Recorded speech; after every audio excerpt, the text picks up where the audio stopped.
ஜோதிடம் வாழ்க பிரபஞ்சம் அற்புதம் ஆனந்தம் நேயர்களுக்கு இனிய வணக்கம். அற்புதம் ஆனந்தம் சேனல் மெய் என்பவர்களுக்கு வணக்கம். இந்த 2024 தேர்தல் யார் வெற்றி பெறுவார்கள் அப்படின்ட்டு நீங்க கேட்க தோணுது உங்களுக்கு இல்லையா? இந்த பாராளுமன்ற தேர்தலில் யார் வெற்றி பெறுவார்கள், 26 நாடாளுமன்ற தேர்தலில் யார் வெற்றி பெறுவாங்க அப்படின்னா ஒரு கேள்வி உங்களுக்கு இருக்கும். நான் இப்ப பாராளுமன்ற தேர்தலில் வரக்கூடிய 19ஆம் தேதி நடக்கக்கூடிய பாராளுமன்ற தேர்தலில் ஏப்ரல் 19 நடக்கக்கூடிய பாராளுமன்ற தேர்தலை நாம் எடுத்துக்கொள்வோம். இந்த ஏப்ரல் 19 இந்த பாராளுமன்ற தேர்தலில் யார் வெற்றி பெறுவார்கள் அப்படின்னு நம்ம கேட்போம். அதுக்கு முன்னதாக எந்தெந்த கட்சியெல்லாம் எவ்வளவு பவர்வா இருக்கு அப்படிங்கிறதையும் நீங்க பார்த்துக்கணும்.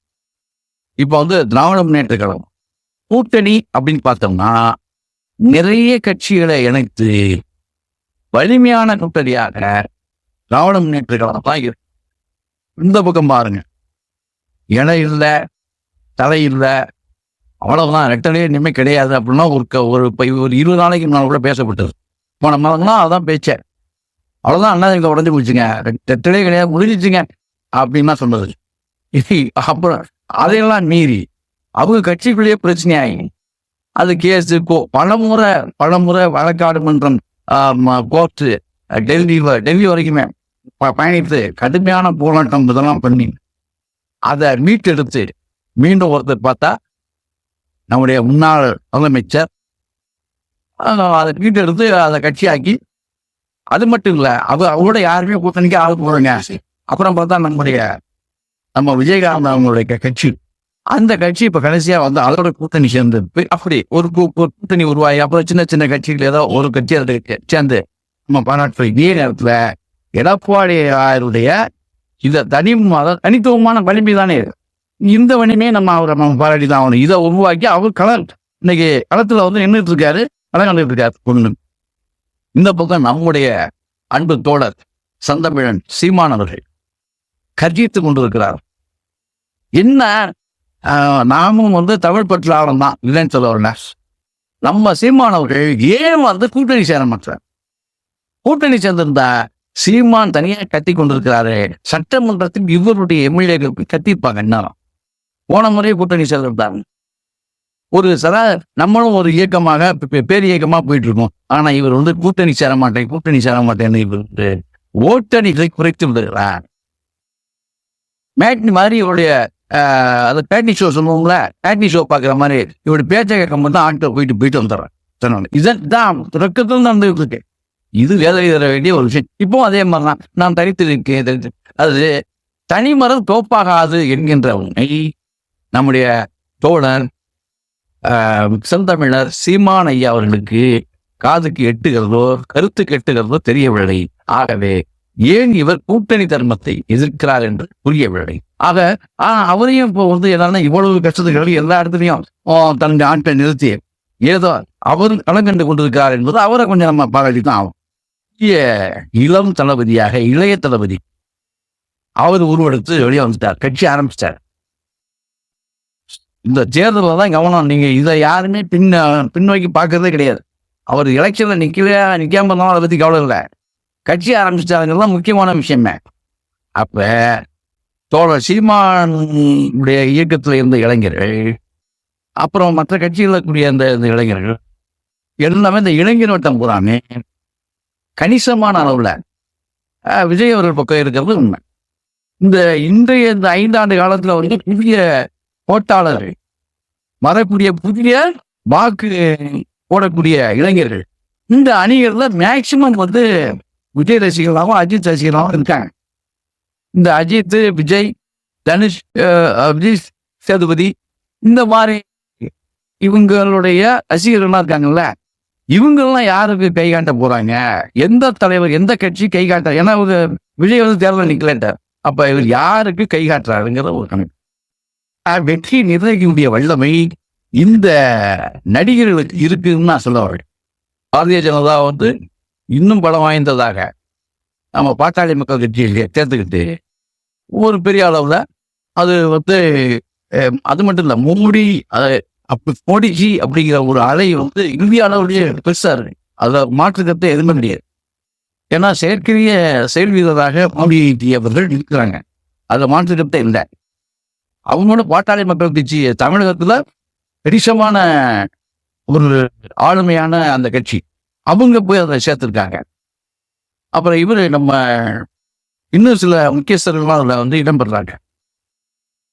பாரிவேந்தர் இருக்காரு, மக்கள் கட்சியுடைய இதோட சேர்த்து தேவேந்திர கூட வேளாளர் அவங்க தலைவர், அவர் ரொம்ப முக்கியமானவர். அவங்கெல்லாம் இணைஞ்சு அதே போல பாட்டாளி மக்கள் கட்சி தேவேந்திர குலம், பாரிவேந்தர், அதுக்கப்புறம் இவங்கெல்லாம் ஒன்றா இணைஞ்சு இந்த மாதிரி அதே மாதிரி பிஜேபி வந்து ஒரு இவங்களெல்லாம் கூட்டணி சேர்த்து இந்தியாவை ஆண்டு கொண்டு இருக்கக்கூடிய அகில இந்திய கட்சி பிஜேபி. இதுல மிகப்பெரிய ஒரு புயல் போல திடீர்னு தோன்றி மிகப்பெரிய ஆளுமையை, இந்த அரசியல் ஆளுமையாக இன்னைக்கு தென்பட்டு கொண்டிருக்கக்கூடிய அண்ணாமலையை வந்து புரட்சி புயல் அப்படின்னே சொல்லணும். புரட்சி புயலை வந்து அப்போ வைகோ அப்படி சொன்னாங்க. இன்றைக்கு புரட்சி புயலாக அண்ணாமலை காட்சி அளிக்கிறார். அதை மாற்றுக்கிறதே கிடையாது. எங்கிலும் பிஜேபி பத்தி பேசாத காலங்கள் இருந்தது. இப்போ அண்ணாமலை உள்ள வந்ததுனால எல்லா பக்கமே பிஜேபிங்கிறது வெட்ட வெளிச்சம். இதுவே ஒரு பெரிய அவருக்கு பாராட்டம். அதாங்கிற அந்த நபர் சாதாரணவர் இல்லை, அவர் நம்ம பாராட்டிய. ஏன்னா செயற்கரிய செயல் அது. அண்ணாமலையாருடைய செயல் இருக்க செயற்கரிய செயல். இது அந்த இயக்கத்தை வந்து தமிழகம் பூராமே பெரிய அளவில் பேச வச்சுட்டார். அப்ப இந்த மாதிரி இதுக்குள்ளெல்லாம் நாம் ஆராய்ச்சி பார்த்ததில்ல. அவங்க ஜாதகத்தை பூரா நம்ம ஆராய்ச்சி பார்க்குறோம். இப்போ என்ன பண்ணுறோம், இது அரசியல் கலை இப்படி இருக்கு. நான் உங்கள்கிட்ட சொல்லிட்டேன். இது யார் இப்போ பாருங்க, எல்லாமே ஒரு வகையான ஒரு மாற்றோடவே தெரியுது. அப்ப யாருக்கு சாய்ஸ், இந்த மாசு எந்த மாசு வந்து சாய்ஸ், யாருக்கு மக்களுடைய ஆதரவு அதிகம் பெருகி வெற்றியாளராக யார் இருப்பாங்க அப்படிங்கிறதான் கேள்வி. அதுக்கு நான் ஒரு சோதிடன் என்பதால் எனக்கு வேற வழி தெரியல. அதனால இந்த தலைவர்கள் இருக்காங்களே, இவங்க ஜாதகத்தை பூரா கொஞ்சம் ஆராய்ச்சி பார்த்ததில்ல. எனக்கு தெரிஞ்ச ஒரே ஒரு விஷயம் அப்படின்னா, இந்திய அளவுல மோடிஜி அவருடைய, நான் சொல்றது வந்து சோதிட ரீதியாக சொல்றேன், நீங்க நல்லா கொஞ்சம், நான் வந்து அரசியல் பேசுறேன். சோதிடத்தை ஆராய்ந்து நான் பார்த்த வகையில என்னுடைய சோதிட அறிவுக்கு ஏற்ப இந்த விஷயத்த சொல்றேன். அதுக்கப்புறம் நம்ம அந்த தேர்தலுடைய முடிவு தான் இதை வந்து தெரிவிக்கணும். அன்னைக்கு நம்ம இது எந்த அளவுக்கு நம்முடைய ஆராய்ச்சி உண்மையா இருக்கு, இந்த சோதிட ஆராய்ச்சி. ஏன்னா முயற்சி பயிற்சி தானே, வேற என்ன, அப்படி சொல்றேன். அது நீங்க தெரிஞ்சுங்க. அப்ப இந்த தலைவர்களெல்லாம் ஆராய்ச்சி பார்த்துருக்க இந்திய அளவுல பார்க்கும் பொழுது மாண்புமிகு பாரத பிரதமர் மோடிஜி அவர்களுடைய ஜாதகம் வந்து சிறப்பா, அதாவது வெற்றி தேவனுடைய முகவரியை பார்த்து நிற்கிது. இந்திய அளவுல, தமிழகத்து அளவுல நம்ம கணக்கிட்டு பார்த்தோம்னா இந்த பாராளுமன்ற தேர்தலுக்கு நம்ம எடப்பாடியாருடைய மற்ற தலைவரோடு ஒப்பிடும்போது எடப்பாடியார் அவருடைய ஜாதகம், நம்ம மாண்புமிகு முன்னாள் முதல்வர் எடப்பாடியாருடைய இந்த ஜாதகம் சிறப்பா இருக்கு. ஆகவே அன்பர்களே, இது வந்து அப்பளுக்கு இல்லாமல் யார் மீது எந்த காழ்ப்புணர்வும் எந்த குற்றமும் ஒரு பொறாமையெல்லாம் இல்லாம சோதிடம் வாயிலாக நாம் இதை அறிந்து சோதிட ஆராய்ச்சியாக இந்த தகவலை நம்ம வந்து அற்புத ஆனந்த சேனல்ல உங்களுடைய எதிர்பார்ப்புக்காக பறைசாற்றுகிறோம். ஏன்னா இது வந்து இன்றைய தகவல், இன்றைய சோதிட தகவல் நம்முடைய சேனல். ஆக இந்த அளவுல இதுல வந்து நானாகவே இருந்தாலும் நீங்களாகவே இருந்தாலும் நமக்கு யார் வேண்டும் என்பதை நம்முடைய சுய அறிவு சிந்திக்கும் இல்லையா? ஆக உங்களுடைய சுய அறிவுக்கு அதை விட்டு விடுகிறோம். நாம் நன்றாக ஆய்ந்து அறிந்து கண்டிப்பாக வாக்கு செலுத்த வேண்டும். வீட்டில் யாரும் அன்றைய தேர்தல் நாளில் 19ஆம் தேதி தேர்தலில் கண்டிப்பா எல்லாரும் போய் ஓட்டு போடணும். ஏன்னா தன்னுடைய வாக்கு தன்னுடைய தலைவனை நிலைநிறுத்த வேண்டும். அது அவங்களுக்கு தனிப்பட்ட உரிமை. நீங்கள் யாருக்கு வேண்டுமானால் வாக்களிக்கலாம். ஆக உங்களுடைய அறிவுபூர்வமாக, உங்கள் அனுபவபூர்வமாக வாக்குகளை மட்டும் தேவையில்லாமல் அதை வந்து இழப்பு செஞ்சிடாம நீங்க தேர்தல் நாள் அன்று சென்று உங்கள் வாக்குகளை உங்கள் தலைவர்களுக்கு நீங்க வந்து ஒப்படைக்கணும். அற்புதமான சேனல் மூலமா வேண்டிக்கிறேன். ஆகவே அன்பர்களே, மற்றொரு கருத்துல மீண்டும் உங்களை சந்திக்கிறேன். அற்புதம், ஆனந்தம்.